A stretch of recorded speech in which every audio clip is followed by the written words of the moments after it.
இந்த வீடியோல நாம PC ஹார்ட்வேர் நியூஸ் பத்தி தான் பார்க்க போறோம். இந்த லெவலோட 14 ஜென் CPUs ஓட லான்ச் டேட் அனௌன்ஸ் பண்ணிட்டாங்க. RTX ஓட 59s ஓட லீக்ஸ் கூட வந்திருக்கு. Nvidia அவங்களோட DLSS 3.50 இன்ட்ரோ듀ஸ் பண்ணிட்டாங்க சைபர்பங்க் கேம்ல. இந்த நியூஸ் எல்லாம் பத்தி இந்த வீடியோல கிளியரா பார்க்கலாம். முதல்ல எல்லாரும் ரொம்ப வெயிட் பண்ற இன்டலோட 14 ஜென் CPUs ஓட லான்ச் டேட்டை பார்க்கலாம். இந்த இதை டிசம்பர் 14 லான்ச் பண்ண போறாங்க. இதுக்கு அவங்க மெட்டர் லேக் அப்படின்னு நேம் வச்சிருக்காங்க, கோட் நேம். அப்புறமா இந்த CPU Wi-Fi 7 சப்போர்ட் ஆக போகுது, Bluetooth 5.4 சப்போர்ட் ஆக போகுது, அப்புறமா நேட்டிவாகவே டிஸ்பிளே போர்ட் 2.1, அப்புறமா HDMI 2.1 சப்போர்ட் ஆக போகுது. ஸோ அப்புறமா இதில் புதுசாக என்ன கொடுத்துருக்காங்கன்னா ஒரு நியூரோ என்ஜின் சிப் கொடுத்துருக்காங்க, NPU. இந்த AI சிப்பால் நம்ம AI கூட பண்ணுற டாஸ்க்கை எந்த ஒரு டேட்டாவுமே சென்ட் பண்ணாமல் பண்ண முடியும். அதாவது நம்ம டெஸ்ட் டு இமேஜ் ஜென்ரேட் பண்ணுறோம் அந்த டாஸ்க், அப்புறமா ChatGPT மாதிரி இந்த மாதிரி டாஸ்க்கை எல்லாம் இன்டர்நெட் இல்லாமல் கூட இதால் பண்ண முடியும் அப்படின்னு சொல்லியிருக்காங்க. ஸோ அப்புறமா இது நேட்டிவாகவே PC Gen 5 சப்போர்ட் இருக்க போகுது. அப்புறமா புதுசாக ஈக்குவல்ஸ்ன்னு ஒன்று இன்ட்ரடியூஸ் பண்ணியிருக்காங்க இந்த 14 ஜென் CPUஸில். இந்த ஈக்குவல்ஸ் என்ன பண்ணுவோம்னா, ரொம்ப பவர் கம்மியான டாஸ்க் இருக்குல்ல, நம்ம வெப் ப்ரௌசிங் பண்ணுறோம், அப்புறமா சின்ன சின்ன ஒர்க் ஏதாவது பண்ணுறோன்னா இந்த ஈக்குவல்ஸ் மட்டும் தான் ஆக்டிவில் இருக்கும். பெர்ஃபார்மன்ஸ் ஸ்கோர் எல்லாம் பவர் சேவிங் மோடில் போயிடும். ஸோ அதனால் நமக்கு பவர் கன்சம்ஷனுமே ரொம்ப கம்மியாக இருக்கும் அப்படின்னு சொல்லியிருக்காங்க. ஸோ அப்புறமா இன்டெகிரேட்டட் கிராஃபிக்ஸில் எல்லாமே இந்தலோட ஆர்ட் கிராஃபிக்ஸை வைக்க போகிறாங்க. ஸோ இனிமேல் அதை இன்டெகிரேட்டட் கிராஃபிக்ஸுக்கு அவங்க ஆர்ட் கிராஃபிக்ஸ்னு தான் சொல்லுவாங்க. இந்தலோட ஆர்ட் கிராஃபிக்ஸ் கார்டு இருக்குல்ல அந்த மாதிரி. ஸோ இதை டிசம்பர் 14 லான்ச் பண்ண போகிறாங்க. ஆனால் இதோட ப்ரைஸிங் எப்படி இருக்கும் அதை பற்றி யாருமே எந்த ஒரு லீக்ஸுமே இன்னும் வரல. ப்ரைஸ் லீக் ஆச்சுன்னா நான் கண்டிப்பாக நம்மளோட கம்யூனிட்டி போஸ்ட்டில் அப்டேட் பண்ணுறேன். ஸோ நோட்டிஃபிகேஷனுமே மறக்காமல் ஆன்ல வைங்க. ஸோ அப்புறமா Nvidia சைட்லேருந்து RTX 5090 லீக்ஸ் வந்துருக்கு. ஸோ RTX 5090 லீக்ஸ் ரொம்ப நாளாக வந்துட்டு தான் இருக்குது. ஸோ இப்போ கொஞ்சம் இன்னும் இன்ட்ரெஸ்டிங்காக கொஞ்சம் கான்ஃபிடண்டான ஒரு நியூஸ் வந்திருக்கு. அதாவது இந்த RTX 590 1.5 TB per செகண்டுக்கு மெமரி பேண்ட்வித் இருக்குமா. ஸோ இது RTX 4090 கூட கம்பேர் பண்ணி பார்த்தோம்னா RTX 4090 1000 GB இருந்துச்சு, இதில் 1532 GB. அப்புறமா L2 கேஷாக இந்த RTX 590 128 MB கொடுக்க போகிறாங்க.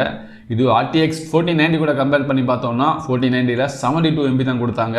இது 78% இன்க்ரீஸாக இருக்கிற கேஷ் மெமரி. ஸோ அதுவும் இல்லாமல் இந்த RTX 590 50% கிளாக் ஸ்பீடை கூட இன்க்ரீஸ் பண்ண போகிறாங்க. அதாவது இந்த RTX 590 2.9 GHz வரைக்குமே போகும். இதே நாம RTX 4090 கூட கம்பேர் பண்ணி பார்த்தோம்னா 2.52 GHz வரைக்குமே போகும். இப்போ வரைக்குமே கன்சியூமர் கிட்டே இருக்கிற ஒரு டாப் எண்ட் கார்டுன்னா அது RTX 4090 தான். ஸோ அதை விடையுமே 1.7 டைம்ஸ் இந்த RTX 590 பவர்ஃபுல்லாக இருக்க போகுது அப்படின்னு சொல்கிறாங்க இந்த லீக்ஸான ஸ்பெசிஃபிகேஷனை வச்சு. ஸோ இது 2024 செகண்ட் ஹாஃபில் லான்ச் ஆகலாம் அப்படின்னு சொல்லிட்டு இருக்காங்க இந்த 5000 லைனப். ஸோ இதை பற்றி இன்னும் ஏதாவது லீக்ஸ் வந்துச்சுன்னா நம்ம கம்யூனிட்டி போஸ்ட்டில் இல்லைனா ஷார்ட்ஸ் வீடியோஸில் அப்டேட் பண்ணுறேன். ஸோ அப்புறமா சைபர்பங்க் அவங்களோட ஃபேண்டம் லைப்ரரி DLCயை ரிலீஸ் பண்ணிட்டாங்க. இந்த DLC ஃப்ரீ தான், எந்த ஒரு காசுமே கொடுக்க தேவையில்லை. உங்ககிட்ட ஆல்ரெடி இந்த பேஸ் கேம் இருக்குன்னா இந்த DLC நீங்கள் ஃப்ரீயாக கூட டவுன்லோட் பண்ணலாம். ஸோ இதில் என்னன்னா Nvidia அவங்களோட DLSS 3.5 இன்ட்ரடியூஸ் பண்ணிட்டாங்க. ஸோ நல்லாவே இருக்குது. DLSS 3 கூட கம்பேர் பண்ணி பார்க்கும்போது அந்த மோஷன் பிளர், அப்புறமா அந்த ஃப்ளிக்கரிங் எஃபர்ட்ஸ் இதெல்லாம் ஃபிக்ஸ் பண்ணிட்டாங்க. அந்த AI நல்லா தான் ஒர்க் பண்ணுது. ஸோ இப்போ இந்தியா கிட்டே இருந்த அந்த கேமில் பார்த்தீங்கன்னா ரே ட்ரேசிங் இருக்குது, பாத் ட்ரேசிங் இருக்குது. ஸோ இதையெல்லாம் ஆன் பண்ணி, அதாவது இந்த ரே ட்ரேசிங், பாத் ட்ரேசிங் இதை எல்லாமே நம்ம ஆன் பண்ணி ப்ளே பண்ணால் எந்த அளவுக்கு FPS நமக்கு கிடைக்குங்கிறத நான் இங்கே காட்டுறேன் பாருங்க. ஸோ முதல்ல 4K பெஞ்ச்மார்க்கில் பார்க்கலாம். அதாவது DLSS ஆன் பண்ணாமல் பாத் ட்ரேசிங், ரே ட்ரேசிங் இதையெல்லாம் ஆன் பண்ணி ஃபுல் குவாலிட்டி செட்டிங்ஸ், எந்த ஒரு பெர்ஃபார்மன்ஸ் செட்டிங்ஸ் இல்லாமல் ஃபுல் குவாலிட்டி செட்டிங்ஸில் நம்ம வச்சோம்னா இங்கே ஃபேண்டம் லைப்ரரியில் RTX 4090 பாருங்க, இருக்கிறதுலே டாப் அண்டான ஒரு கிராஃபிக்ஸ் கார்டு தான். அதாவது நம்ம 4K கேமிங் வேணும்னா RTX 4090 தான் வாங்குவோம்.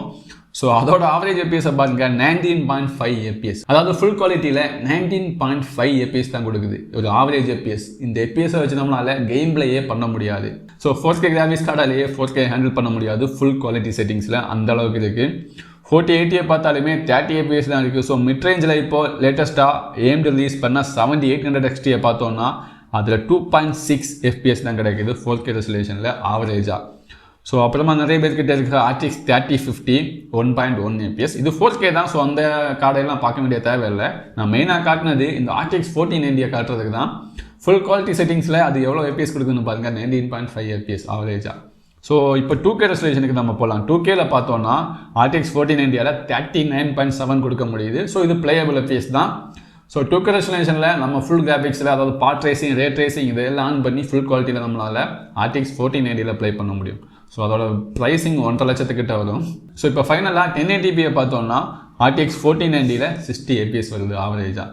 ஸோ நினச்சி பாருங்க, பாத் ட்ரேசிங், ரே ட்ரேசிங் இதெல்லாம் ஃபுல் குவாலிட்டி செட்டிங்கில் போட்டோம்னா நம்ம 60 FPSல கேம் ப்ளே பண்ணணும்னா 1.5 லட்சம் கொடுத்து RTX 4090 வாங்கணும்.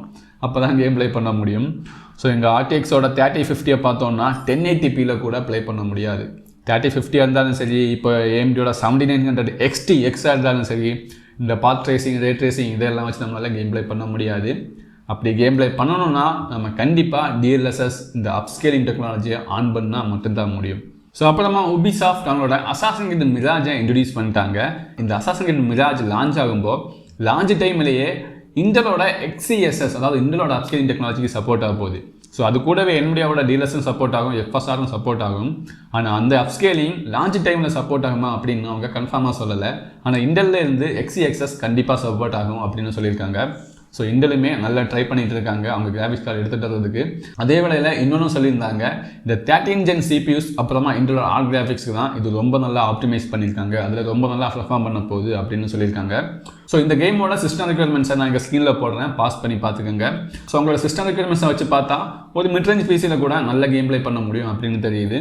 ஸோ என்னோட பிசியோட நியூஸ் இவ்வளோ தான். இந்த மாதிரி இன்னும் நிறைய இன்ஃபர்மேஷன் தெரிஞ்சுக்கணும்னா என்னோட சேனலை சப்ஸ்கிரைப் பண்ணுங்கள், இந்த வீடியோக்கு மறக்காமல் லைக் பண்ணிட்டு போங்க.